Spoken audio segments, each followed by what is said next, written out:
अस्सलाम वालेकुम स्टूडेंट्स, आज हम डिस्कस करने वाले हैं question number 4 class 10 mathematics exercise 3.1 pedal board.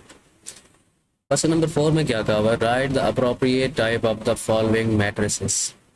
आपको डिफरेंट डिफरेंट मैट्रिसेस दिए गए हैं और आपने बताना है कि ये किस टाइप का मैट्रिक्स है। अब इस टाइप का क्या मतलब है, सबसे पहले वो देख लेते हैं। हमारे पास डिफरेंट टाइप के मैट्रिसेस होते हैं। जैसे अभी तक हम क्वेश्चन नंबर 1 से लेकर 3 तक जो मैट्रिसेस पढ़ चुके हैं वो हैं रो मैट्रिक्स और कॉलम मैट्रिक्स। तो रो मैट्रिक्स आपके पास कौन सा मैट्रिक्स होता था? ऐसा मैट्रिक्स जिसकी सिर्फ एक ही रो होती थी, हम उस मैट्रिक्स को क्या बोलते थे? That is called row matrix because it has only one row. Second हमने ये पढ़ा था कि अगर एक कॉलम मैट्रिक्स होगा, ठीक है, कॉलम मैट्रिक्स, तो कॉलम मैट्रिक्स के लिए हमने ये बात पढ़ी थी कि एक मैट्रिक्स हम कॉलम मैट्रिक्स कहेंगे अगर उस मैट्रिक्स का एक ही कॉलम होगा। मतलब ऐसे वर्टिकल लाइन हम उसके ऊपर सिर्फ एक ही लगा सकें, ऐसे मैट्रिक्स को हमने कॉलम मैट्रिक्स बोला था, याद करें। अब हमारे पास और भी डिफरेंट तरह के मैट्रिक्स होते हैं। जैसे हमारे पास आपकी बुक में पेज नंबर 57 से स्टार्ट हो रहे हैं टाइप्स ऑफ मैट्रिसेस, ठीक है। इसके बाद जो टाइप आती है वो रेक्टेंगुलर मैट्रिक्स की आती है। रेक्टेंगुलर मैट्रिक्स कैसा मैट्रिक्स होगा, इसको देख लें। जो रेक्टेंगुलर मैट्रिक्स होता है वो आपके पास ऐसा मैट्रिक्स होता है जिसमें नंबर ऑफ रोज और नंबर ऑफ कॉलम्स इक्वल नहीं होते। क्या कहने का मतलब है? सपोज ये एक मैट्रिक्स मैं लिख रहा हूँ 1 2 3 4 5 और 6। अब ये एक ऐसा मैट्रिक्स है जिसकी दो रोज हैं, 1 2, दो रोज हैं और 3 कॉलम, ठीक है। तो इसका ऑर्डर जो है दैट इज 2/3, मतलब 2 रोज और 3 कॉलम। ऐसा मैट्रिक्स जिसमें रोज और कॉलम डिफरेंट डिफरेंट हों तो हम उसको रेक्टेंगुलर मैट्रिक्स बोलेंगे। और अगर एक मैट्रिक्स ऐसा हो जिसमें रोज और कॉलम इक्वल हो जाएं, उस मैट्रिक्स को क्या बोलेंगे वो अगले स्टेप में देख लेते हैं। तो यहाँ पर इसके बाद आता है स्क्वायर मैट्रिक्स। अब स्क्वायर मैट्रिक्स का मतलब क्या होगा? स्क्वायर मैट्रिक्स का मतलब है कि एक ऐसा मैट्रिक्स जिसकी नंबर ऑफ रोज और नंबर ऑफ कॉलम इक्वल होते हैं। मतलब ये जो मैट्रिक्स लिखा गया है इसमें 2 रोज हैं और 2 कॉलम है, ऐसे वर्टिकल लाइंस हम 2 लगा सकते हैं। इसका जो ऑर्डर है दैट इज 2/2। तो हम क्या कहेंगे कि ये जो मैट्रिक्स हमारे पास है that matrix is a scalar square matrix. अगर ऑर्डर सेम हो जाए तो स्क्वायर, वो बेशक 3/3 हो सकता है, 4/4 हो सकता है, ठीक है। इसके बाद आ जाता है हमारे पास नल मैट्रिक्स। अब नल मैट्रिक्स क्या होगा? इस सारी मैट्रिक्स की हम अब टाइप देख रहे हैं, ठीक है। नल मैट्रिक्स का मतलब क्या होगा? ऐसा मैट्रिक्स जिसको हम नल मैट्रिक्स बोलेंगे, या हम जीरो मैट्रिक्स बोलेंगे, या हम एडिटिव आइडेंटिटी मैट्रिक्स बोलेंगे, ठीक है। एडिटिव आइडेंटिटी मैट्रिक्स बोलेंगे ऐसा। अब ऐसा मैट्रिक्स कौन सा होगा जिसकी सारी की सारी एंट्री जीरो होंगी, बेशक वो उसका ऑर्डर जो मर्जी है, ऑर्डर उसका जो मर्जी है, बेशक कोई भी ऑर्डर हो, लेकिन अगर सारे की सारी एंट्रीज उसकी ज़ीरो हो जाएं तो हम उसको बोलते हैं ज़ीरो मैट्रिक्स, नल मैट्रिक्स या एडिटिव आइडेंटिटी मैट्रिक्स। नेक्स्ट हमारे पास जो मैट्रिक्स की टाइप आ जाती है वो टाइप क्या है? That is called diagonal matrix. क्या आ जाता है? Diagonal matrix. अब डायगोनल मैट्रिक्स का मतलब क्या होता है कि a square matrix is called diagonal matrix. A square matrix is called diagonal matrix if एक स्क्वायर मैट्रिक्स को हम डायगोनल एलिमेंट बोलेंगे, डायगोनल मैट्रिक्स बोलेंगे, सॉरी, कब? जब if primary element, if primary elements, या हम इसको प्राइमरी एलिमेंट्स को ऐसे भी बोलते हैं, प्राइमरी डायगोनल बोल लें, प्राइमरी डायगोनल बोल लें, या आप इसको प्राइमरी को हम ऐसे ही बोल सकते हैं, प्रिंसिपल भी समटाइम उसको बोला जाता है। इफ प्राइमरी एलिमेंट या प्राइमरी डायगोनल या प्राइमरी या प्रिंसिपल, वो सारे के सारे एलिमेंट जो होंगे is zero is called a diagonal matrix, ठीक है, एक्सेप्ट प्राइमरी एलिमेंट, ठीक है। If primary elements are not zero, ठीक है। अब प्राइमरी एलिमेंट का क्या मतलब है वो देख लेते हैं। एक स्क्वायर मैट्रिक्स, सबसे पहले जो मैट्रिक्स होगा वो स्क्वायर हो मैट्रिक्स होना चाहिए, ये ज़रूरी है कि 2 0 3 लिखा हुआ है अगर ऐसे, तो ये एक स्क्वायर मैट्रिक्स है क्योंकि इसका ऑर्डर जो है 2/2 का है। अब ऑर्डर 2/2 का होने के बाद वो स्क्वायर मैट्रिक्स बन गया। और इसके बाद एक और डायगोनल मैट्रिक्स के ऊपर कंडीशन है कि उसके प्राइमरी एलिमेंट या प्राइमरी डायगोनल, ये सारे के ये वाले एलिमेंट जो इस ग्रीन लाइन के ऊपर एलिमेंट लिखे जाएंगे इनको हम प्राइमरी डायगोनल के एलिमेंट्स बोलेंगे, ठीक है। ये वाले एलिमेंट ज़ीरो नहीं होने चाहिए, कम से कम एक ज़ीरो हो सकता है। एक ज़ीरो होने का मतलब क्या है कि 3 0 हो जाए और 2 वैसा का वैसा लिखा रहे, या 3 लिखा रहे 2 0 हो जाए, कोई एक एलिमेंट ज़ीरो हो सकता है, दोनों ज़ीरो नहीं होने चाहिए, और बाकी ये वाले एलिमेंट हमारे पास ज़ीरो होने चाहिए, ठीक है। ये ज़ीरो होना ज़रूरी है। तो क्या समझ आई है कि अगर आपके पास मैट्रिक्स के अंदर ये वाले एलिमेंट में से कम एक ऐसा एलिमेंट हो जो ज़ीरो ना हो, दोनों भी नॉन ज़ीरो हो सकते हैं लेकिन कम से कम एक ज़ीरो हो जाए उसकी खैर है, चाहे वो यहाँ पर ज़ीरो हो जाए चाहे वो यहाँ पर ज़ीरो हो जाए, खैर है, लेकिन दोनों ज़ीरो नहीं होने चाहिए। और ये वाला एलिमेंट और ये वाला एलिमेंट हमेशा ज़ीरो होगा। ऐसे मैट्रिक्स को हम बोलेंगे डायगोनल मैट्रिक्स, ठीक है। अगर मैं आपसे ये कहूँ कि ये एक डायगोनल मैट्रिक्स है या नहीं है, आप बोलोगे डायगोनल मैट्रिक्स है क्योंकि इस लाइन के ऊपर एक ऐसा एलिमेंट है जो नॉन ज़ीरो है।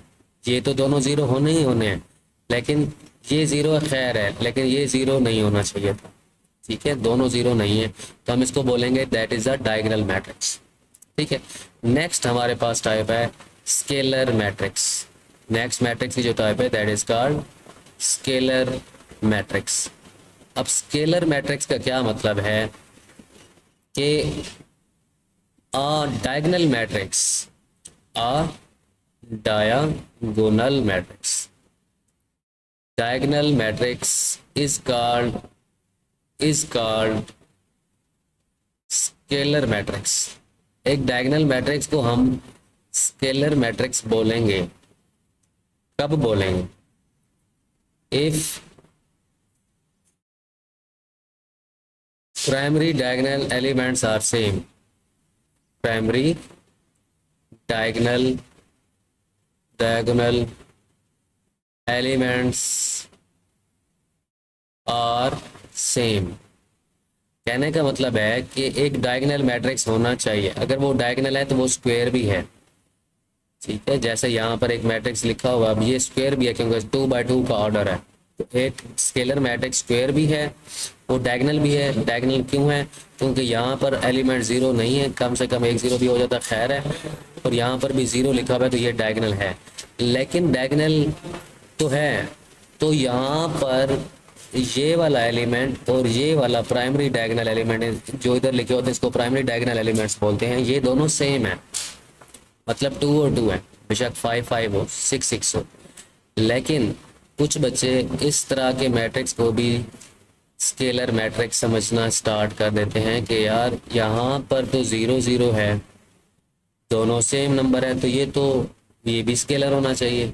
अब ये स्केलर क्यों नहीं है, रीज़न क्योंकि ये डायगोनल नहीं है।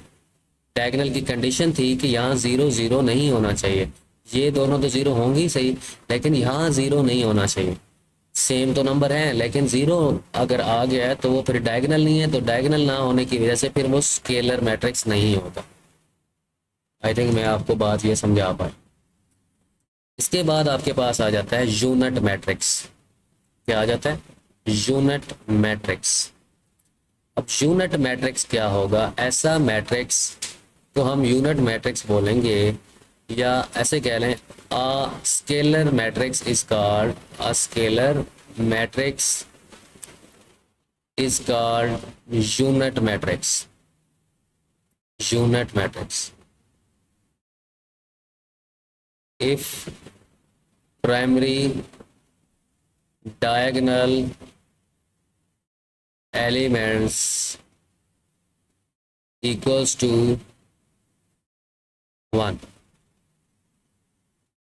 अब यहाँ पर क्या मतलब है कि एक स्केलर मैट्रिक्स आपके पास यूनिट मैट्रिक्स होगा, मतलब यहाँ पर भी दोनों नंबर सेम होंगे, लेकिन अब वो 2 2 भी हो सकते हैं, 3 3 भी हो सकते थे, लेकिन उसको फिर हम यूनिट नहीं कहेंगे। यूनिट के लिए ज़रूरी है कि यहाँ पर नंबर सेम तो हो, लेकिन वो 1 1 होना चाहिए। जैसे यहाँ पर लिखा गया 1 और 1 है, इस 1 और 1 के अलावा कोई नंबर आ गया तो वो स्केलर तो होगा लेकिन यूनिट नहीं होगा।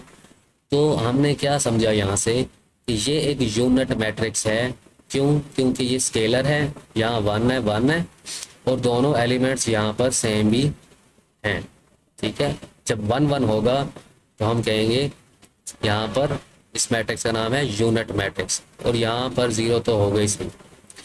अब यहाँ पर एक और बात भी समझ लें कि यूनिट मैट्रिक्स स्क्वायर मैट्रिक्स भी है, 2 by 2 का ऑर्डर है।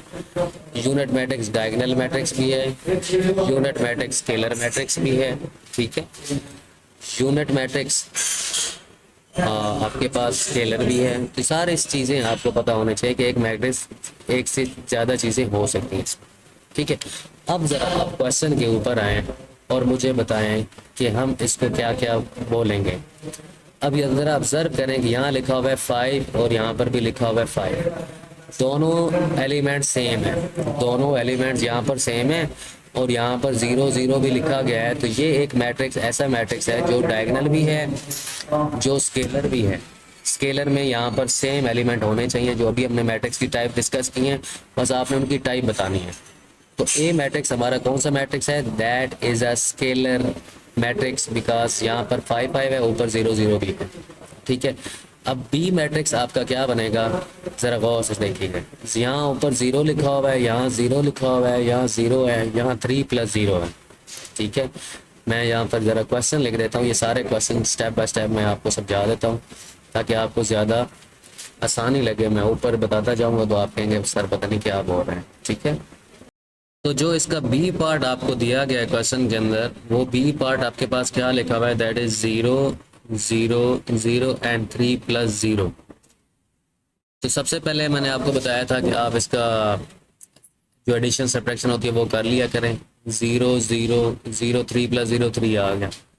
तो ये एक डायगोनल मैट्रिक्स है, जैसे मैंने आपको ऊपर प्रॉपर्टीज़ में बताया कि ये एक डायगोनल मैट्रिक्स होगा। क्यों डायगोनल मैट्रिक्स होगा? क्योंकि यहाँ पर 0 लिखा हुआ है, यहाँ 3 लिखा हुआ है। ये प्राइमरी एलिमेंट में से कम एक 0 है, सारे 0 नहीं है, और यहाँ पर भी 0 0 लिखा हुआ है। तो ऊपर हमने जो डिस्कशन की है उसके मुताबिक ये एक डायगोनल मैट्रिक्स बनेगा। Next is part number C. Part number C में क्या लिखा हुआ है? 15 × 3 एंड डिवाइडेड बाय 9 × 5। अब मैंने आपको बताया था कि इसको पहले सिंप्लीफाई कर लेते हैं। 15 3 = 45 होगा, 9 5 = 45 होगा, और जब ये डिवाइड होंगे तो डिवाइड होने के बाद यहाँ पर बनेगा 1। ठीक है, अब ज़रा चेक करें ये कैसा मैट्रिक्स बनेगा आपके पास। तो यहाँ पर हमने देखा कि इसका एलिमेंट 1 है। इसका एलिमेंट क्या लिखा हुआ है? 1 लिखा हुआ है। तो ऐसे एलिमेंट जिसमें 1 एलिमेंट सिर्फ 1 आ जाए, अगर 0 आ जाता तो मैं उसको नल मैट्रिक्स या 0 मैट्रिक्स बोलता। अगर एलिमेंट्स में हमारे पास 1 बन जाए या कुछ ऐसे लिखा हो 1 0 0 1, तो उसको भी यूनिट मैट्रिक्स बोलते हैं। या एक मैट्रिक्स ऐसा लिखा हो जिसके अंदर एक 1 आ जाए तो उसको भी हम क्या बोलते हैं? Unit matrix. इसका नाम क्या होगा? That is called unit matrix. ये बात clear? Next is part number D. Part number D आपके पास क्या लिखा गया है, जरा उसको देख लेते हैं।